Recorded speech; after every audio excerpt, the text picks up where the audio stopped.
Muy buenas tardes tengan todos nuestros seguidores, miradores, oidores, bebedores, masticadores, regurgitadores de la palabra que se expresa a través de nuestro canal de YouTube, La Comuna de la Palabra.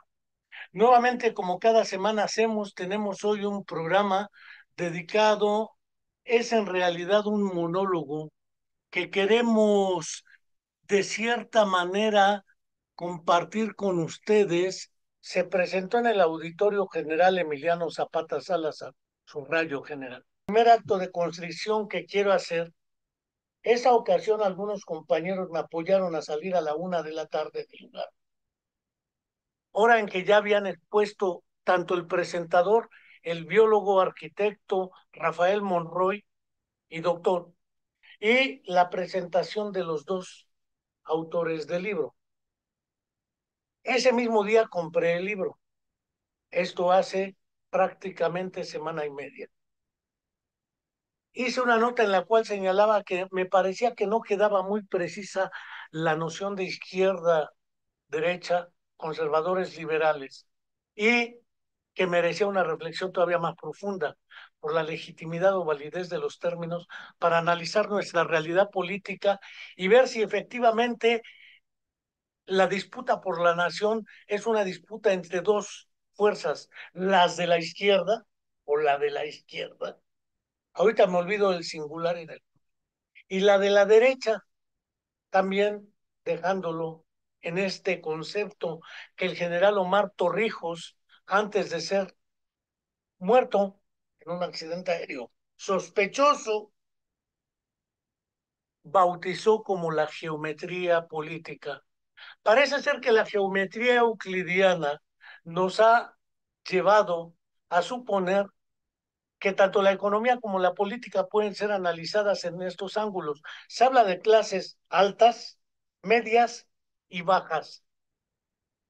Están las altas altas, las altas medias, las altas bajas, medias altas, medias medias, medias bajas, bajas altas, bajas medias, bajas bajas o pobreza extrema, porque los eufemismos y terminejos que se utilizan en la actualidad, ya lo dijera alguna vez Hans Magnus Enzensberger en un material publicado en la revista Deslinde de la UNAM de Azañales, la manipulación industrial de las conciencias. Parece ser que el propósito es confundir con eufemismos y términos que no explican, pero que sí nos llenan de una palabrería hueca o huera con H de por medio y sin diéresis en la U, que más que explicar, vela u oculta la realidad. En segundo lugar, me hicieron un comentario en mi acotación, en mi página de Facebook, de que no fuera cabrón, así de literal, porque me salía la una y todavía no acababa la fase de preguntas y respuestas, en la que me precisaron si se aclaró este asunto. Como es palabra contra palabra, hago como acto de verdad contrastable que he leído en esta semana y media el libro, que se divide en cuatro partes. Una primera parte que redacta Alejandro Páez Varela, donde habla prácticamente desde la omisión que se ha hecho en muchos análisis históricos de México a partir de la revolución y un poco antes, el caso de los hermanos Flores, Ricardo y Enrique Magón, o Ricardo y Enrique Flores Magón, y del Partido Liberal Mexicano, donde efectivamente hacen una crítica, según mi opinión, muy acertada a los estudios que titulan, por ejemplo, algún libro conocidísimo, Precursores intelectuales de la Revolución Mexicana, donde ubican a los hermanos Flores Magón. Son precursores intelectuales, no son revolucionarios. Parece ser que les quieren, como el general Emiliano Zapata en el auditorio de la UAM, degradar lo general y lo revolucionario, dejándolo como precursores. Debo aclarar que desde ahí se empieza a ubicar tanto a los hermanos Flores Magón como a la Revolución Mexicana de una disputa entre dos fuerzas, las de la derecha y las de la izquierda. Parece ser que los conceptos de izquierda-derecha, conservadores, liberales, están en boga para escindir la realidad social en dos unidades analíticas. La izquierda, que va, como veremos es un poco más compleja que la y puede para algunos ser las izquierdas, y para y lo que son los conservadores y los liberales. He leído el libro completo, debo confesarlo, contra mi expectativa, está bastante bien fundamentado, es decir, tiene datos sumamente relevantes para intentar ayudarnos a comprender y explicar la disputa por la nación hoy. Debo señalar que en el segundo acto de constricción no soy tampoco historiador. Sin embargo, leí desde los trabajos de Historia y Verdad de Adam Schaff para comprender la historia de Juan Brom y bastantes libros de historia desde la década de los 70, entre ellos uno de Daniel Cassés que se llama Los Revolucionarios, libro que naturalmente empieza precisamente las disputas entre el Partido Liberal Mexicano, uno de los grandes próceres que defiende el presidente Andrés Manuel López Obrador, Francisco I. Madero. Por el otro lado está Carranza y Obregón.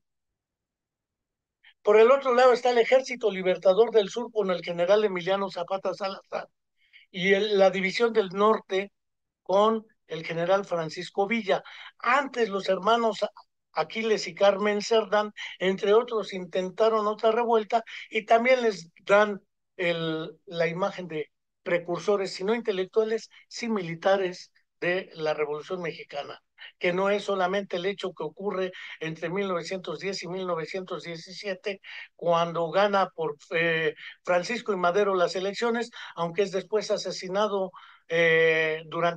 previamente al golpe de Estado perpetrado por Victoriano Huerta y diversas fuerzas, es asesinado junto a María Pino Suárez, el propio Madero, y Carranza avienta su plan, después el plan de Guadalupe, pero ya estaba también un poco antes el plan de Ayala, de el general Emiliano Zapata y el Ejército Libertador, y todo lo que es la División del Norte.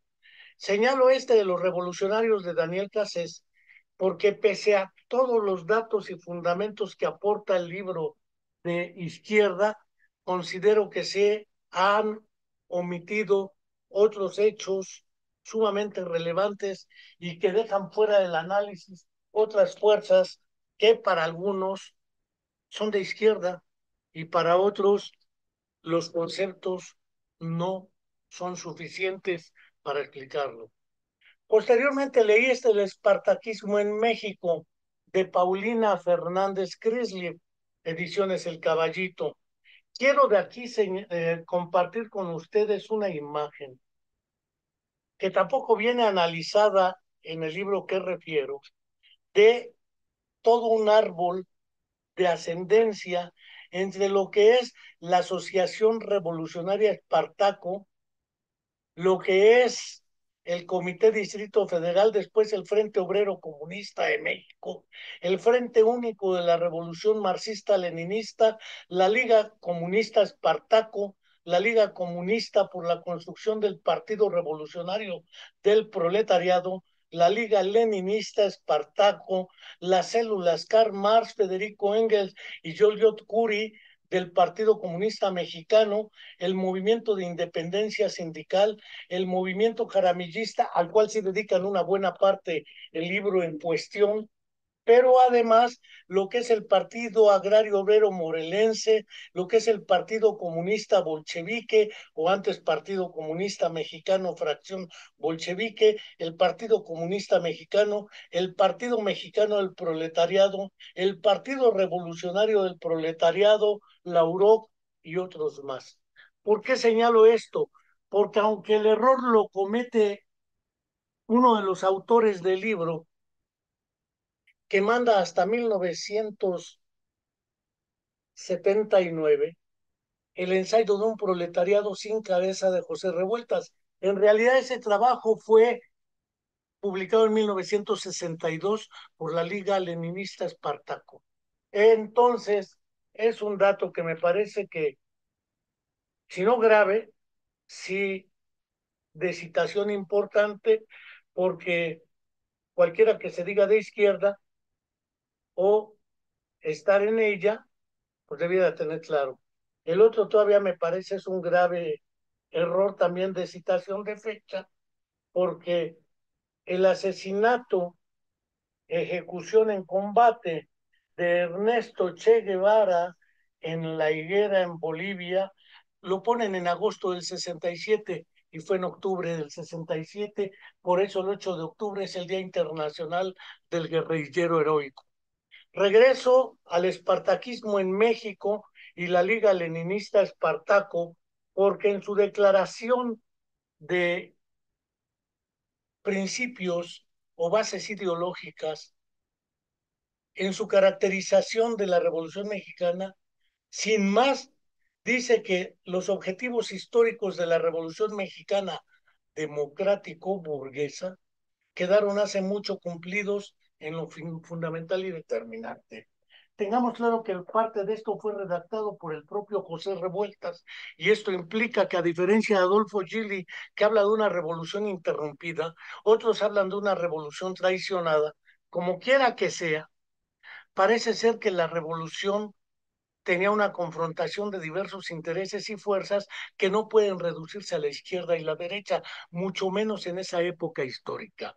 Refiero también otra serie de libros que me parece fundamental retomar aquí. Uno de ellos es Las armas de la utopía, de Hugo Esteve Díaz, porque este libro aparece una vez estallada la declaración de la Selva Lacandona y la aparición del Ejército Zapatista de Liberación Nacional. Es precisamente de Hugo Esteve Díaz, y quiero hablar de esta imagen que aparece aquí, que también es omitida en el libro en cuestión.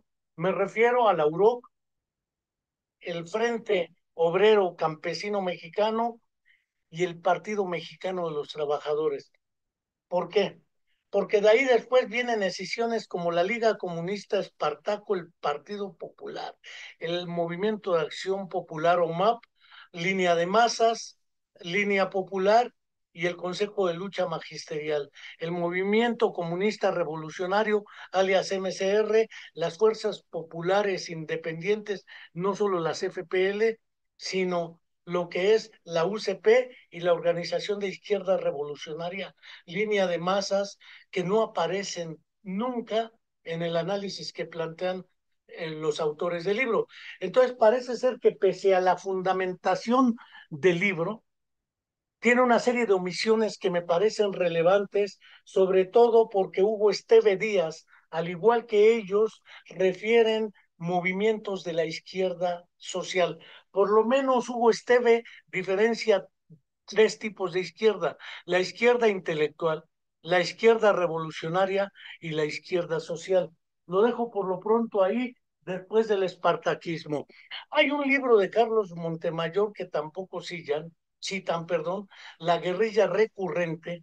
No es solamente porque aparezca lo que es el movimiento jaramillista, que no era en sentido estricto un movimiento guerrillero armado, pero después el Güero Medrano funda el Partido Obrero, lo que sería un movimiento revolucionario para América Latina, y después es perseguido y desaparecido y todo lo demás, lo que es el movimiento del Güero Medrano, y refieren tangencialmente el surgimiento de movimientos importantes de naturaleza social, como el surgimiento del Campamento Tierra y Libertad en Monterrey o en Nuevo León, el movimiento popular Francisco Villa en la Ciudad de México, el Frente PMT Martillo, que avientan otro frente en Chihuahua, y ya no digamos las omisiones graves del papel de lo que fue el movimiento en la Universidad Nicolaita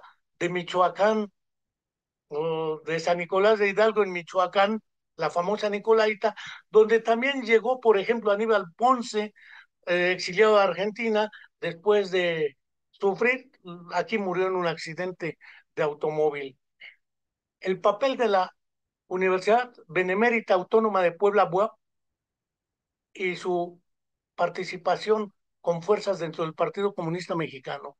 La Universidad Autónoma de Sinaloa, que también fue perseguida militarmente, ya no digo la Universidad Autónoma de Guerrero, famosísimo desde lo que es el grupo de Rubén Figueroa Figueroa hacia adelante, su persecución y acusado guerrillero, además de toda la estrategia campesina de aniquilación en contra de los campesinos, por el surgimiento de las por lo menos dos guerrillas más difundidas en la historia nacional. La del general, o la que sería la del comandante Lucio Caballa Barrientos, y el partido de lo que sería de los pobres, el PDLP, y lo que sería posteriormente el papel jugado por lo que fue en su momento Genaro Vázquez Rojas y la Asociación Cívica Nacional Revolucionaria, que se omiten.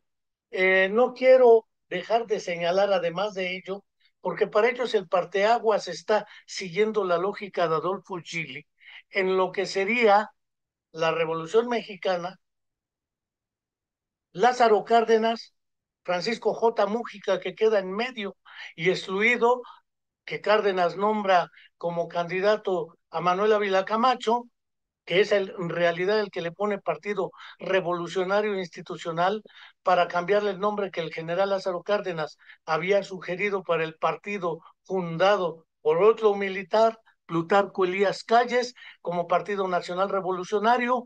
El general Lázaro Cárdenas lo había referido como Partido de la Revolución Mexicana. El papel de Vicente Lombardo Toledano en lo que era la orientación socialista del gobierno en ese entonces, y el papel de los intelectuales de la estatura de David Alfaro Siqueiros, que después crea la LEAR, la Liga de Artistas e Intelectuales Revolucionarios, David Alfaro Siqueiros, Diego Rivera, que es quien le da asilo a León Trotsky, después toda esa parece omitida. Es decir, la izquierda se reduce hasta Cárdenas, de Cárdenas hasta el 68, y después en la tercera y cuarta parte viene la prensa y de el fraude al ingeniero Cuauhtémoc Cárdenas Solórzano para acá. Para ellos, esa es la izquierda. Tengo la impresión de que es una reducción eh, que merece serias reflexiones. Por lo menos este libro de Montemayor, y miren, confieso que los he leído, ¿eh? Aparte de ellos, aparece otro que se llama La violencia de Estado en México antes y después de 1968. Porque antes de 1968 está el papel del Partido Comunista Mexicano en la estructuración, por ejemplo, del movimiento revolucionario del Magisterio, dentro del cual participan Otón Salazar, el movimiento ferrocarrilero con Demetrio Vallejo, está Valentín Campa, el mismo Siqueiros y Rivera eran militantes del Partido Comunista Mexicano. El mismo Pepe Revueltas, aunque después fue expulsado, del cual aparece una foto acá en la imagen que está de mi lado izquierdo, miento derecho para ustedes, izquierdo para mí derecho. Pepe Revueltas, al cual dicen también que fue el dirigente del 68. Él mismo lo dijo con fines de que liberaran a los muchachos, pero sabemos que el movimiento del 68 no fue dirigido unipersonalmente, y omiten todo lo que es el Consejo Nacional de Huelga y todos sus dirigentes, como la dirección realmente política del CNH. Es decir, tengo la impresión de que es una historia documentada, pero mocha para acomodarla al esquema bipartito, izquierda, derecha y conservadores liberales. El antes y el después del 68 están los médicos, está el Politécnico, creado por el general Lázaro Cárdenas, está la escuela agraria de Chapingo también, que juega un papel en el surgimiento de movimientos armados, dentro del cual puedo señalar el Procop y antes Unión del Pueblo. Es decir, la guerrilla no se el papel de la Unión del Pueblo y luego lo que era en Guadalajara, la Federación de Estudiantes de Guadalajara y la enfrentación con el FER, aunque algunos han dicho dentro de su geometría euclidiana o geometría política y su visión circular de la realidad, que los extremos se unen siempre, porque piensan que la historia es un círculo y tengo la impresión de que se han olvidado de la versión dialéctica de la espiral y no de la circularidad. Esta de la violencia de Estado en México, también de Carlos Montemayor, refiere toda una historia de represión de movimientos sociales antes y a partir de 1968. No quisiera dejar de señalar otro de Carlos Illades que se llama Las otras ideas, el primer socialismo en México de 1850 a 1935, sobre todo el papel de Manavendra Nath Roy y de Plotino Rodacanati en la fundación del Partido Comunista Mexicano antes de 1920. Es decir, hablar de izquierda y derecha y conservadores liberales sin tomar en cuenta, por ejemplo, solo por mencionar algunos que voy a referir, enunciarlos, está lo que es Plotino Rodacanati y la exposición de la doctrina, porque a Rodacanati lo mandaron a fundar el partido en México.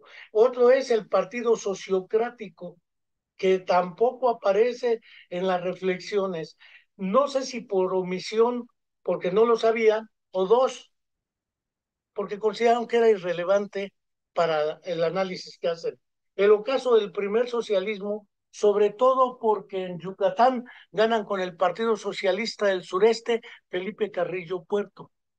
Y ahí es donde Stalin y Lenin previamente mandan como embajadora y a la toma de posesión de Felipe Carrillo Puerto a la feminista Alexandra Kollontai, que además fue una manera de exiliarla por parte de Stalin fuera fuera del territorio ya soviético en ese entonces.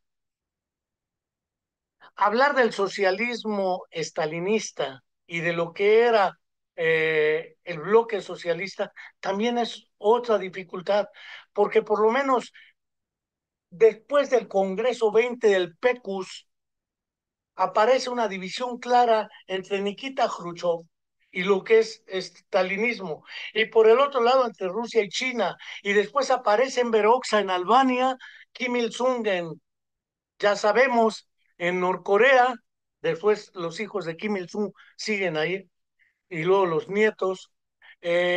Aparte estaba Vietnam, por el asunto de la guerra, el triunfo de la Revolución Cubana, que lo reconocen en su influencia para toda América Latina, pero no era solamente el surgimiento de la guerrilla con el asalto al cuartel Madera.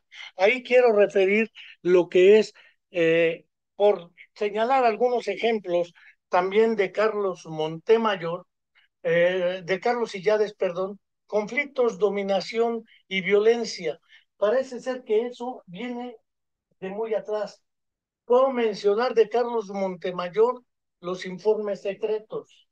Puedo mencionar también de Carlos Montemayor las mujeres del alba, que en la parte última del libro, los autores de lo que es la izquierda, sí, en el último centenario libro que, insisto, se presentó en la UAM, en el Auditorio General, mire, le pone el título similar, pero se refiere a las mujeres de lo que es el ZLN, desde la comandanta Ramona para acá, pero las mujeres que han participado desde antes no aparecen.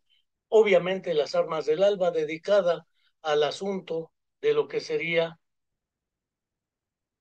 históricamente el asalto al cuartel Madera, de ahí el surgimiento de la Liga Comunista, y otro más de Carlos Illades que se llama Camaradas, nueva historia del comunismo en México.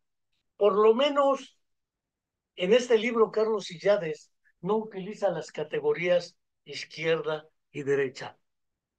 Este acto de constricción y lavado de manos y cara lo hice no porque yo me dedique al análisis histórico, porque cualquiera que se diga militante de izquierda debe tener un análisis histórico. De otra manera, ¿cómo carajos tendría una concepción de qué seguiría? Hay muchas más referencias. Están los famosos trabajos históricos sobre la Revolución Mexicana, desde los rusos de Rudenko, Alperovich y otros, ¿sí?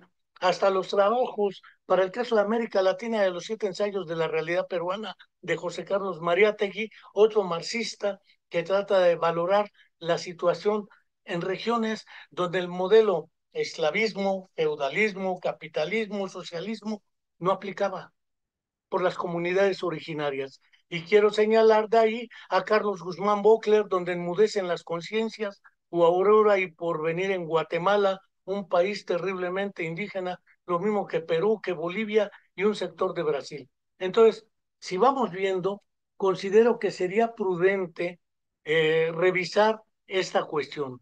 Para ello me voy a permitir nuevamente eh, hacer una salida tangencial. La dicotomía izquierda-derecha y conservadores liberales. Izquierda-derecha, conservadores liberales. Debo decir, y comenzar esta segunda parte de la exposición de la diada enunciada diciendo que en el más reciente proceso electoral realizado en la hermana República de Colombia, triunfó el candidato de la izquierda, Gustavo Petro. Lo mismo puede considerarse, pese al golpe de Estado perpetrado en contra de él de manera militar, contra el presidente de la hermana República del Perú, Pedro Castillo, que este era representado por muchos como un presidente de izquierda. Asimismo, también puedo resaltar el hecho de que en México así lo concibe el gobierno en turno y muchos de sus seguidores. El presidente Andrés Manuel López Obrador es un estadista de izquierda. Si tomamos en cuenta que naciones como Cuba, Nicaragua y Venezuela tienen presidentes y gobiernos de izquierda, y Brasil también ahora con Lula, pues resulta que medio América Latina está jalando a la izquierda, aunque Argentina se haya ido, dicen, a la derecha o ultraderecha con su nuevo presidente.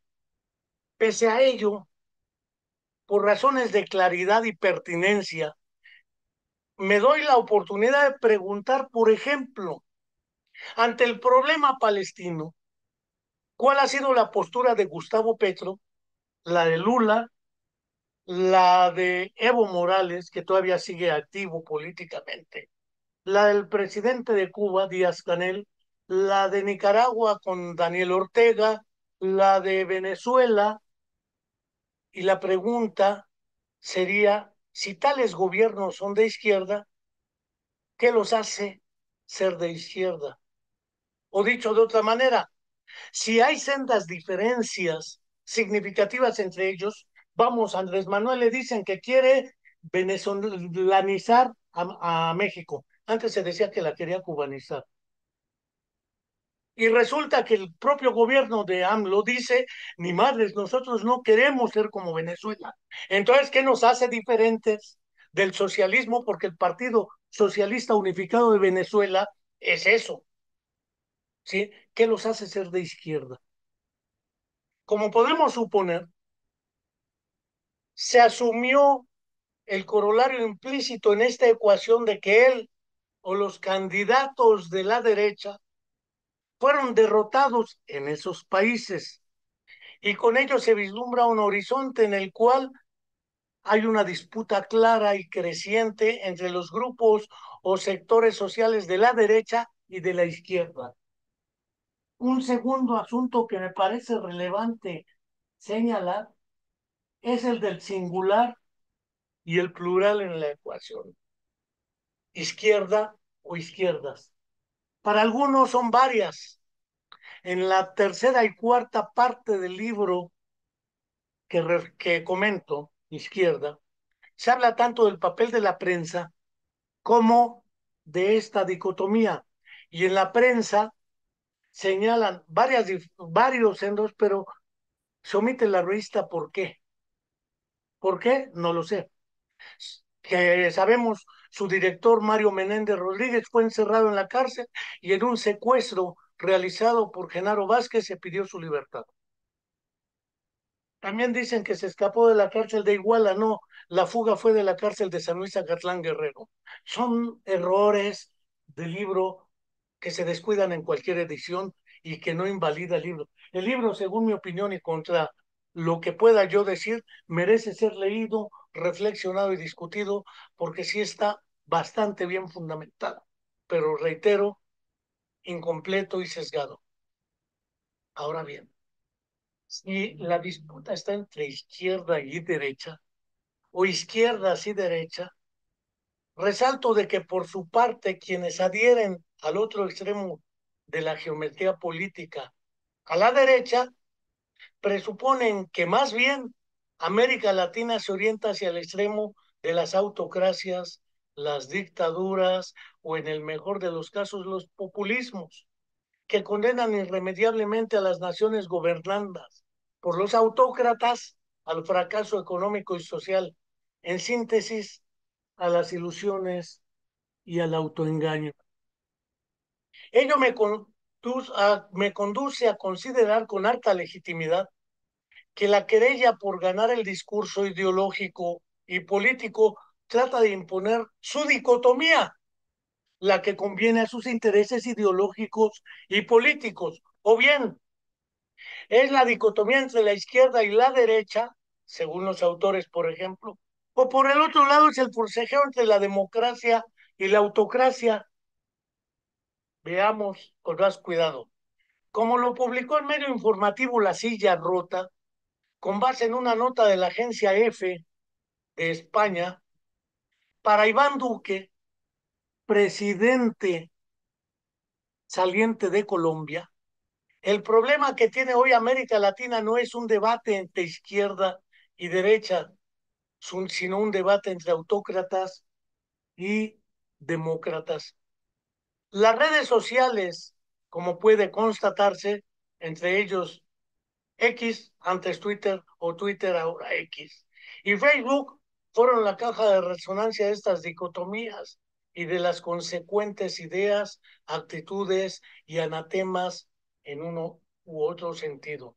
Los autócratas, dice el expresidente de Colombia, Iván Duque, utilizan la democracia, llegan al poder y sutilmente la pueden convertir en dictocracia.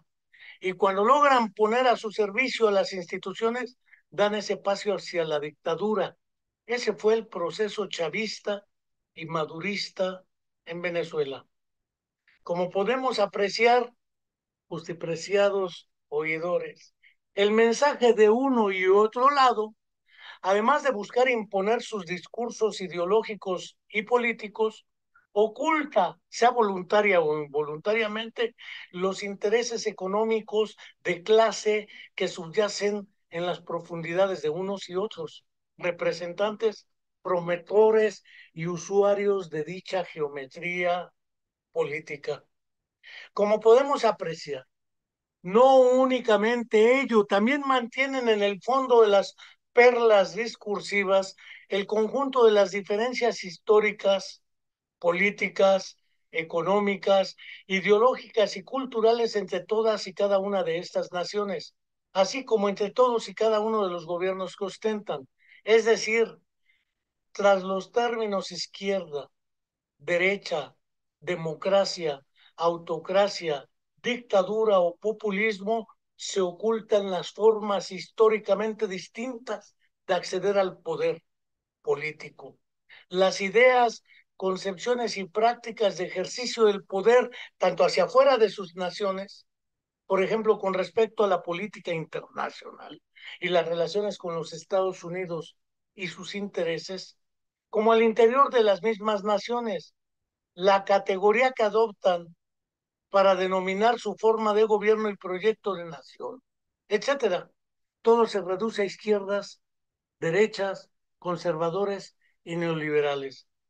No tengo duda por ello que bajo tales circunstancias estas dicotomías se tornan en eufemismos que separan de la realidad política, económica y social de cada uno de los partidos políticos.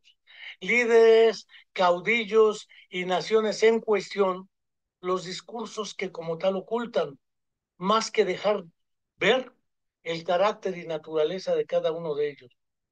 ¿Qué significa que todas las naciones enunciadas hace un rato sean gobernadas por candidatos de izquierda o partidos políticos considerados de izquierda, que van al socialismo, que van al comunismo, que van al ajuste con rostro humano del capitalismo? ¿Qué significa ello? Si como podemos constatar, la diversa y amplia mayoría de estas repúblicas a lo largo del último medio siglo y lo que llevamos de esta nueva centuria, asalto de mata entre golpes de Estado, invasiones militares imperialistas, triunfos electorales de izquierda, triunfos electorales de derecha y otra vez triunfos electorales de izquierda y derecha, permanecen dentro del conjunto de países que mantienen las relaciones de dominio, subordinación interna y externa, que promueven políticas económicas de carácter capitalista bajo la máscara de unos ajustes con rostro humano, o que no superan su carácter de naciones con economías de naturaleza asignada por el desarrollo del subdesarrollo, como plantearon los teóricos de la economía de la dependencia. Tampoco mencionan el papel de estrategia, por ejemplo, Rufino Perdomo, Alonso Aguilar, Fernando Carmona y otros para el análisis de la economía, Teotonio dos Santos en Brasil, Vania Bambirra, el mismo en Haití, Gerard Pierre Charles y otros más. ¿Qué significa? Reitero la pregunta, que todas las naciones que he referido sean de izquierda o partidos políticos considerados de izquierda. Vamos, ¿qué significa hoy ser de izquierda y qué significa ser de derecha? Responder a estas interrogantes nos exige un proceso de análisis que trascienda más allá de los objetivos y de la limitada geometría euclidiana, política e ideológica hacia la claridad sociopolítica de proyectos de nación. Los proyectos de nación que siguen todos los presidentes enunciados es el mismo, que tengan como horizonte no a caudillos que cuando ya no están no se sabe qué hacer, ni partidos políticos a la usanza que sirven de trampolines para que saltimbanquis, ya lo dijo el presidente de Morena, no importa con quién ganemos, lo que importa es que ganemos y veamos con quiénes asesoran las candidatas en Morelos y en la ciudad y en el país, el PAN, el PRI, el PRD, de todos lados, de históricamente apellidos que todos conocemos, y chapulines que saltan de uno en uno, partidos, buscando acomodarse a los tiempos, ni políticas de carácter populista. No se trata de precisar los grandes proyectos de nación que superan en las naciones las nociones de una democracia representativa y de circos electoreros que buscan la producción de votantes. Aún es necesario, según, una exposición del significado histórico y político de la dicotomía enunciada aquí en primer término. Por ello daré comienzo a esta tercera parte de la exposición. Como es conocido, la geometría política fue denominada por el presidente de Panamá, Omar Torrijos, muerto en un accidente aéreo el 31 de julio del 81. Hasta ahora poco claro el accidente, pues también se habla de magnicidio. Encuentra sus orígenes a partir de la Revolución Francesa. Dentro de dicha representación geométrica se hallan tres referentes espaciales: izquierda, centro y derecha. Tales parámetros fueron elaborados para interpretar las posiciones políticas de quienes eran miembros de los poderes legislativos dentro de las repúblicas liberales en función de lo que se concibe como bien común. Es también sabido que la diferencia nítida entre izquierda y derecha se estableció en los análisis políticos en la Francia revolucionaria. Los diputados se presentaban en dos grandes grupos, el de la izquierda y el de la derecha, con respecto al presidente de la Cámara. Y al centro se acomodó un grupo indiferenciado, los de la derecha. Se proponían restaurar la legalidad y el orden monárquico, mientras que los de la izquierda propugnaban un Estado revolucionario. Entre ellos estaban Danton, Robespierre, obviamente Marat, aunque luego entre ellos se pegaran hasta con la cubeta y Robespierre prácticamente liquidara a los otros dos. Parece ser que la historia de izquierda a derecha es poco precisa. Después, durante la Segunda Guerra Mundial, muchos militantes antifascistas se afiliaron a los partidos comunistas, no porque fueran comunistas, es porque eran antifascistas. Después de una vez liquidado el nazismo y el fascismo en Italia, el falangismo en España, que prácticamente duró muchísimo, porque Franco no murió hasta que entra Felipe González como presidente, una vez muerto este, manteniendo una monarquía extraña en España, queda este parámetro. Esa izquierda, que era representada por Danton, Robespierre y Marat, acaba siendo una guerra fratricida entre ellos sin saber a dónde jalar a Francia. Mientras que los de izquierda propugnaban, insisto, un Estado revolucionario. De esta manera se identificó la izquierda con la radicalización revolucionaria que se proponía derrocar la monarquía y establecer un gobierno revolucionario. Y la derecha con quienes pretendían conservar o restaurar el orden. En síntesis, conservadores y liberales. De aquí deriva también la acepción de conservadores a quienes se proponían mantener el statu quo y la monarquía. Asimismo, se propalaron los términos conservadores y liberales como sinónimos de derecha e izquierda, respectivamente. Aunque si vemos la historia de Robespierre, Danton y Marat para acá, vamos a ver que no queda clara la película. Al centro, como es creíble, se hallaban quienes decían asumir una posición neutral, imposible, ante la contradicción irresoluble. Ya han transcurrido 2 siglos desde dicha convención revolucionaria y no tenemos duda de ello, yo no. No se ha logrado dotar de rasgos y características indiscutibles que permitan identificar las concepciones prácticas y proyectos o organizaciones de izquierda o de derecha.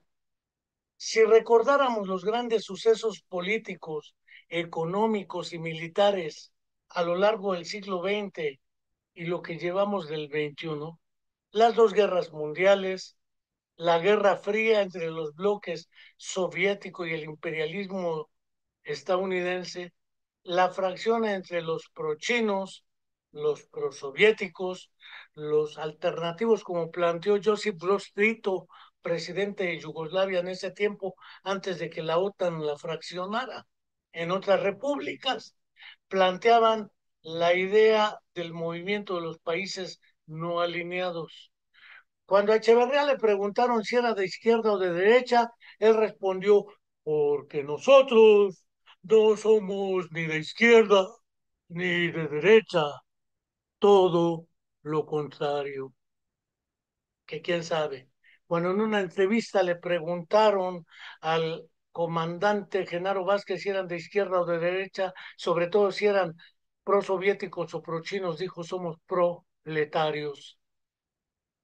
A la caída de la URSS y del bloque soviético, el Pacto de Varsovia y el Consejo de Ayuda Mutua Económica, la erección del Estado sionista de Israel y con ello la creación del problema palestino, el surgimiento de la Unión Europea y su subordinación al papel hegemónico de los Estados Unidos y provocador en los eventos de envergadura económica, política y militar internacional, etcétera, podemos percatarnos de la inutilidad de los conceptos izquierda-derecha, conservadores liberales, para analizar alternativas creíbles y viables, porque no puede apreciarse una nítida y transparente postura diferenciada, homogénea, como referentes geométrico-políticos y de unidad ante los grandes problemas regionales o locales.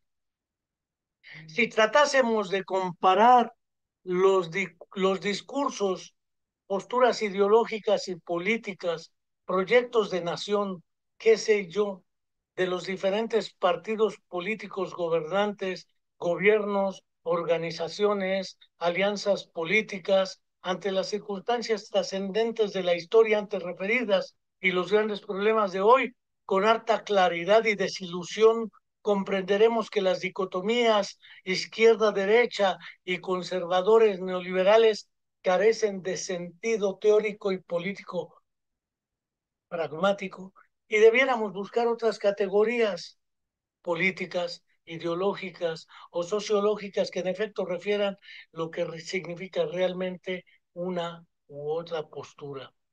Si bien es cierto que desde Hegel y sobremanera los hegelianos o post-hegelianos, algunos se asumieron como de izquierda, lo mismo que Danton, Marat y Robespierre al grito de liberté, fraternité et égalité, que se hallaba en la izquierda en el Congreso, la historia política de 2 siglos a partir de ahí y un poco más demuestra palmariamente que la evolución de los partidos, organizaciones, gobiernos y personajes que se autodefinen de izquierda ha sido confusa, pragmática, errática y oportunista en muchos sentidos.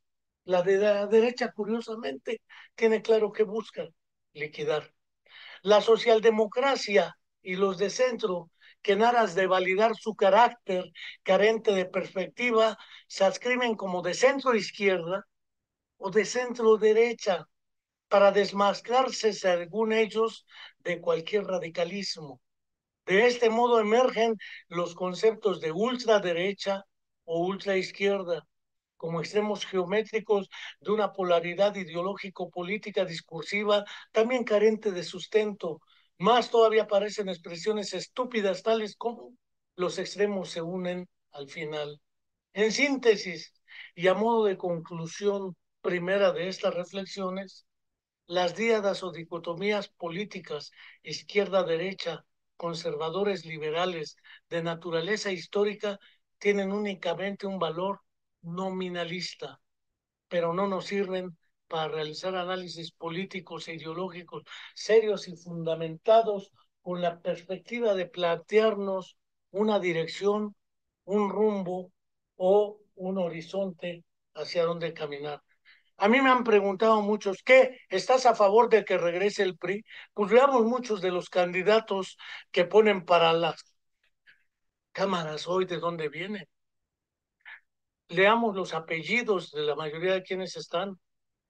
Veamos los frentes y nos daremos cuenta que la pregunta es absurda. ¿Quieres que regrese el PRI? Si tal vez no se ha ido. ¿Quieres que regrese el PAN? Veamos algunos de los asesores de las candidatas. Puedo mencionarse a Sergio Estrada Carvajal, por ejemplo,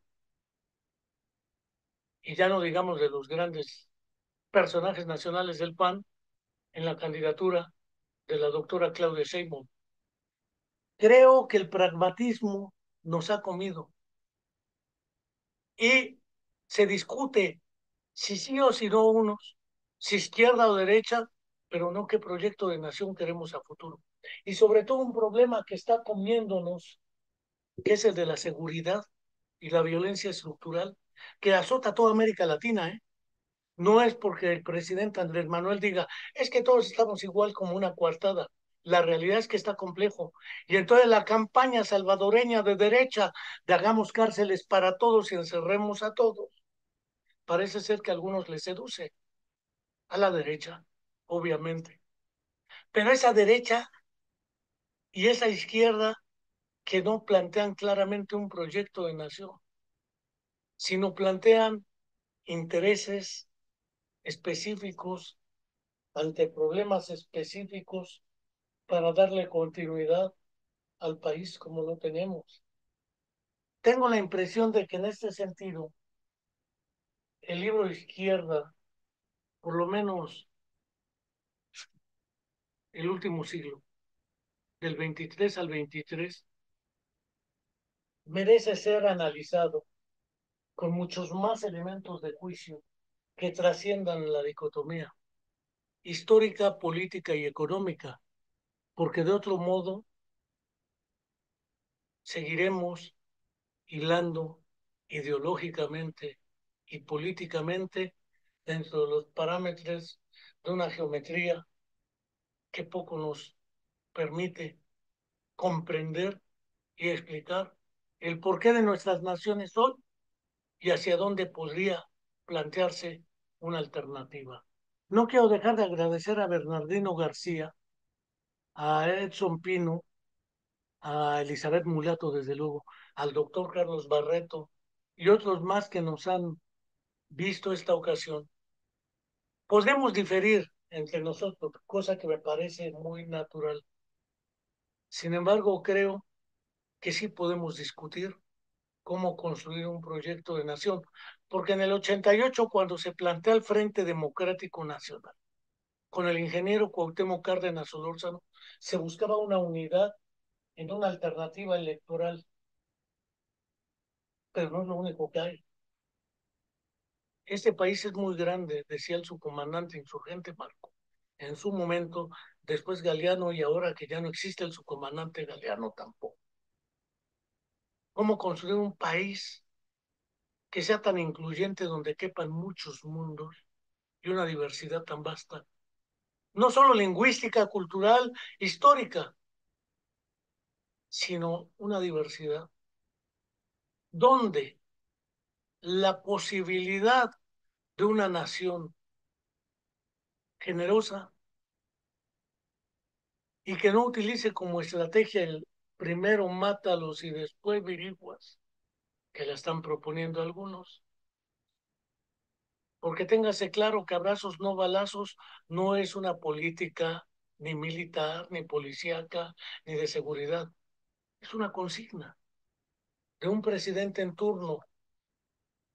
Pero lo que se quiere saber es la estrategia para efectivamente, radicalmente y de raíz, con eso refiero radicalmente, transformar nuestra nación hacia una nación que nuestros hijos y nietos les permita arrancar más pedazos de felicidad de los que nosotros hemos arrancado. Muchas gracias y hasta la próxima.